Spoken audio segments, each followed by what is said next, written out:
Friends, welcome to ePathashala in linguistics. We are now in the typology section. We are going to discuss noun modification part 2. In the earlier part in Tibeto-Burman languages, how an NP is modified and what are the various strategies that Tibeto-Burman languages use to modify an NP. So, we recall that while discussing Sema, a Naga language, we have shown that reduplication is a very productive device in the formation of relative clauses. Now, we are going to show further support, provide further support to show that reduplication is a very productive process or productive device in the formation of free relative clauses in Maar and also in some other Kuki-Chin languages.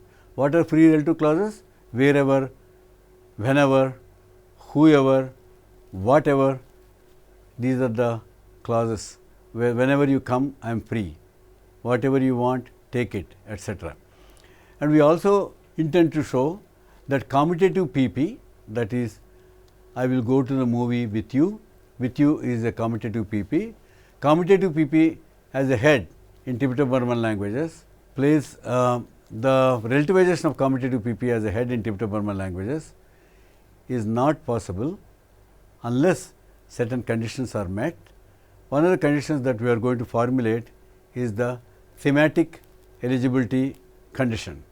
We are also going to show that agreement and clitic movement in Maar, how they function, how they are dependent on each other. Then we conclude. We are going to show reduplication as a productive device in the formation of free relatives in Maar. Let us take what are free relatives?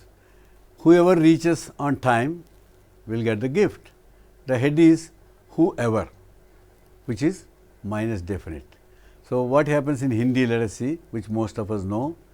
जो भी वहाँ वक्त पर पहुँचेगा उसे इनाम मिलेगा. जो भी indicates whoever. जो भी वहाँ वक्त पर पहुँचेगा उसे इनाम मिलेगा. The be is the one that provides indefiniteness. What happens in Maar? You recall that there is an oblique nominalizer na in Kuki-Chin languages, and now do not follow me wherever I go. Wherever is an oblique NP which indicates a location, that means the head is a locative PP which is minus definite. The example from Maar is Cafe na na mi zui noro. Cafe na na mi zui noro. Na is an oblique relativizer. The na is repeated to show that it is wherever. If na is repeated, what happens? There is no indefiniteness. Cafe na na acha. Cafe na cafe na acha. The place where I went to was good. If you repeat the na, cafe na na acha, whichever place I went to was very good. So, you have another example from 4, Lali afe na acha, the place where Lali went to was good. The moment you repeat the na, once again that becomes wherever Lali went or whatever places to Lali went to, they were good. So, now we have taken the oblique NP. What happens when a non-oblique NP, that is a subject or a direct object or an indirect object is relativized? Let us take an example from Mizo. I eat whatever I like best. Ka du, oh, this is example from Maar. Ka du kafak lhak. I do whatever I want. Do. What are they doing? Here we are repeating the embedded verb, but notice that kadu is the verb with an agreement marker. Agreement is a must in Kuki-Chin languages, but the ka is not repeated. That is ka du kafak lhak. In Mizo, the similar sentence will have Lali takes whatever she wants. Lalin a du ala.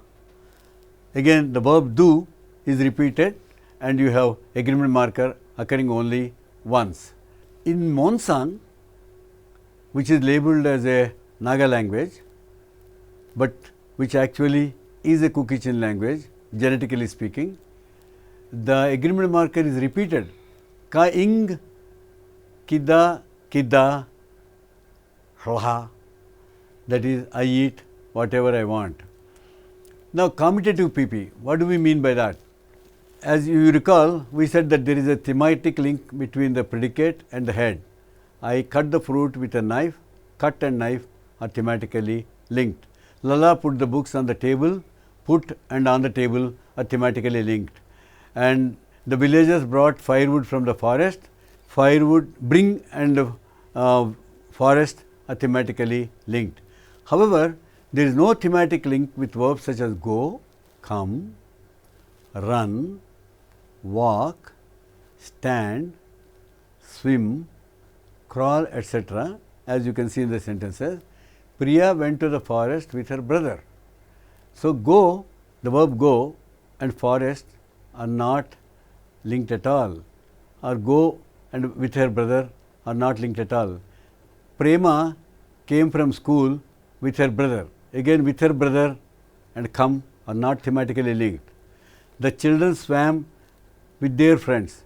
Swim and with their friends are not thematically linked.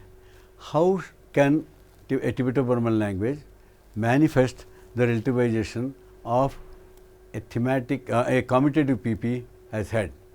Let us take this sentence from Thado. The girl with whom Thangboy went to see the movie was my girlfriend. So, this sentence is ungrammatical. Thangboy in cinema way alone nu chuka kadongma nu ahi. So, this sentence is ungrammatical because the embedded verb and the head are not thematically linked. So, how to make this sentence grammatical? Because recall that Kuki-Chin languages do not have a full relative clause. That is, if you ask a Kuki-Chin speaker, a Mizo or Mal or Aimol or Paite or Thado speaker, give me the word for the relative marker who, give me the marker for whom, as in the boy whom I gave the book to. They do not have relative pronouns. So, the only strategy that they have is the gap strategy. So, that means a Kuki-Chin language speaker has to have some kind of mechanism by which he can relativize a commutative PP as head. Commutative PP as head in an externally headed relative clause is extremely difficult in Dravidian languages and impossible in Japanese and Korean, unless there is some kind of postposition or an adverb that occurs with the embedded verb. A similar phenomenon we see in Kuki-Chin languages too. The girl with whom Thangboy went to see the movie was my girlfriend. So, you have a third singular agreement marker because Thangboy is singular. There is a verbal reciprocal that they add to the verb, embedded verb. Lone is the verb to go. P is an incorporated postposition. Kuki-Chin languages have incorporated postpositions in the verb. So, you are adding two things. Take the embedded verb, attach the verbal reciprocal to indicate that the action is a reciprocal action. That means, it is a group action. The boy and the girl went together, that is a group action. Then you are adding P to indicate that it is with whom the girl is going to the movie. So, you have the sentence Thangboy in cinema way aki lon pi nu nuchu ka kodangma nu ahi. The girl with whom Thangboy went to see the movie was my girlfriend. How does Tenidie express this? Tenidie is a Naga language, and notice that in Tenidie it belongs to group A, where in an internally headed relative clause the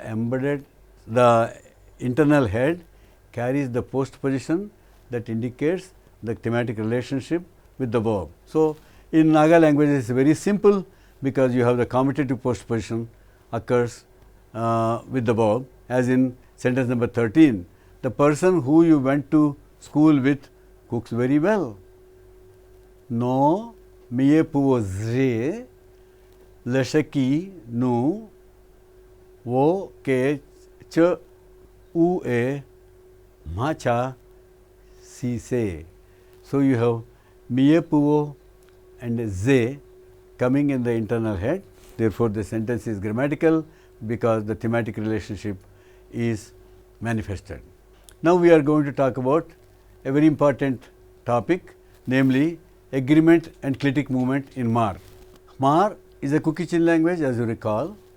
It exhibits split ergativity in person, first and second person subject, direct object and indirect object trigger agreement on the verb, while third person triggers only subject agreement. We can give you some examples. Now, let us see how a relative clause is formed in Maar. I saw the person who killed my cow.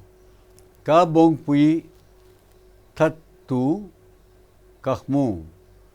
That is, my cow killed person I saw. That is, I saw the person who killed my cow. Then you have a subject, the subject that is modified. And take an example, simple, Lali he thehi aye. Lali ate this fruit. In the earlier sentence, I saw the person who killed my cow. You can see the subject agreement marker is absent. Subject agreement is an obligatory thing in a simple sentence, but when the subject is modified, subject agreement marker cannot come. The reason is that in the modification of the subject is moved away from its initial position by short term movement to a spec position. So, that is why you do not have this one, an agreement marker.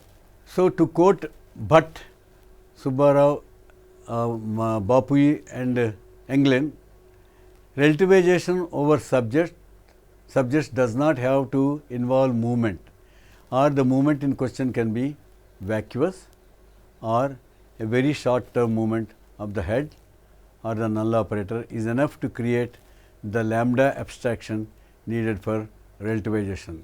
We are not going to go into the details of this issue. Relative clauses in Maar can occur in the pre-nominal position or post-nominal. These are only EHRCs, not the full. Maar does not have any full-fledged relative clauses like in English or Hindi. So, there are two distinct patterns emerge. What are these? Recall that there can be the presence of agreeing relative clauses and the non-agreeing relative clauses. So, there is a full agreement pattern in the agreeing relative clauses, as you can see in sentence number 21. You can, the tiger which the boy killed is from this forest. Naupang in a e that sake chuhi ramakhnui he ani. What is important to us is to see that the tiger which the boy killed is from this forest. Tiger is the indirect object that is being relativized, and the embedded clause is the boy killed the tiger. So, in the embedded clause the word tiger will not be there, the NP. You have naupang in ergative marker because kill is a transitive verb. Naupang in a e that, I will come to the e in a minute. Sakai chu he, we are not interested in that. So, Sakai is occurs in the matrix clause because that is the head and it is an EHRC. So, Naupang in, there is a 0 that should be there, I that. The E is a clitic that occurs when a subject, a non-subject is modified in Maar, as far as to the best of our knowledge, in Maar only. In other Tibeto-Burman languages, at least in Mizo, the clitic does not occur. When you have incorporation of a post position in a verb, if the verb is minus transitive, the moment you incorporate a post position, the verb becomes transitive. This is a Tibeto-Burman pattern, more so in Kukichin. The girl with whom Lala went to the market is his wife. Mar, Lalan in, Lala lan, a I fe pui nu, chu, a nuhmei ani. Here what we have to notice is the girl with whom Lala went to the market is his wife. Here you have the fe as the embedded verb, but you have incorporated the postposition pui with the embedded verb. So, you have an externally headed relative clause that is possible. So, Lalan a agreement marker with the subject, embedded subject, fe is the verb, but since it is a non-subject, you have a clitic e that occurs there, and pui is the postposition that is incorporated. You might ask me, if go is intransitive, how can you have an ergative marker with the subject? As I just mentioned to you, the moment you incorporate a postposition into the verb becomes transitive. As a result, you have the ergative marker on the embedded subject. Let us take the non-agreeing pattern. The question that might arise is, what happens to the clitic when there is a non-agreeing pattern? In non-agreeing pattern, as you recall, there is no ergative marker with the subject and there is no subject agreement marker with the embedded verb. Here you can see the tiger which the boy killed is from this forest.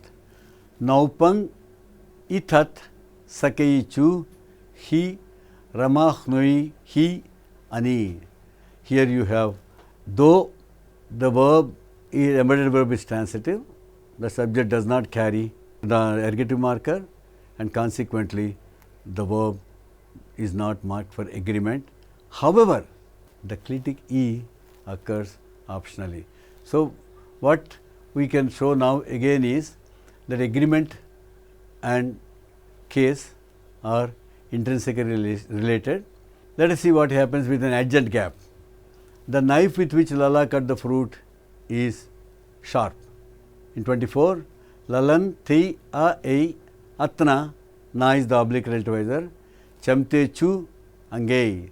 You have an ergative marker with Lala because the verb cut is transitive and this is an oblique, the head is oblique, therefore, you have na and you have the e, the clitic occurring with the verb optionally. To summarize, agreeing patterns and non-agreeing patterns of the relatives, the cleft marker e occurs. We propose that subject relativization involves either no movement or vacuous movement, and a non-subject relativization, either a direct object or an adjunct object, that is oblique object, that is an instrumental or a locative or an ablative or an elative. In all these cases, there is long term movement. Whenever you have a long term movement, the clitic occurs. Whenever you have a short term movement, as in the case of the subject relativization, the clitic does not occur. That is the conclusion. So, you can say that long term non-subject position, in non-subject position you have a bar movement and subject movement is a vacuous movement and there may not be any a bar movement. In this unit, we have once again demonstrated how the phenomenon of reduplication is employed in Mar and in Kukichin as a device in the formation of free relative clauses, and how the formation of free relative clauses with an oblique NP and a non-oblique NP, namely subject, direct object and indirect object, is different, where when you have an oblique NP that is relativized in free relative clauses in Kukichin languages, the oblique relativization marker is repeated. When you have a direct object or an indirect object that is relativized in a free relative clause, it is the embedded verb that is repeated, but in Mizo and Mar, the embedded verb carries agreement marker only once, where in Monsang a related Kuki-Chin language, presumably treated as a Naga language, it has the agreement marker repeated with both the verbs. We have discussed in detail how the commutative PP as head is not thematically linked to the embedded verb, and how a language has to employ the incorporation of a postposition to be able to relativize a commutative PP as head. In externally headed L2 clauses in Kuki-Chin, for example, we have seen that the speaker uses a verbal reciprocal and an incorporated postposition with the commutative PP as head. As a result of the incorporation of the postposition, the embedded verb becomes the embedded subject carries an ergative marker because the embedded verb becomes transitive. That is, incorporation of a postposition in Kuki-Chin languages enhances the valence of the embedded verb by 1, thus making it from an intransitive to a transitive. This is a phenomenon that is universally found, and Kuki-Chin languages provide further support to incorporation of a postposition as a productive process and increase of valence in Kuki-Chin languages, and this we can show by the occurrence of an ergative marker with an intransitive verb such as go or walk or come or swim or crawl, etc. Then we have also seen that in Kuki-Chin languages, in EHRC the subject agreement marker is not overtly present, and we have given the reason for the non-occurrence of the agreement marker. We have shown that when a non-subject is relativized, the embedded verb carries the clitic in mar, and such occurrence of the clitic is optional. So, we have shown that subject relativization involves either no movement or vacuous movement, whereas non-subject relativization involves long term movement. That is why a cleft marker occurs in long term movement and no cleft marker occurs with the embedded verb in subject modification. Thank you very much.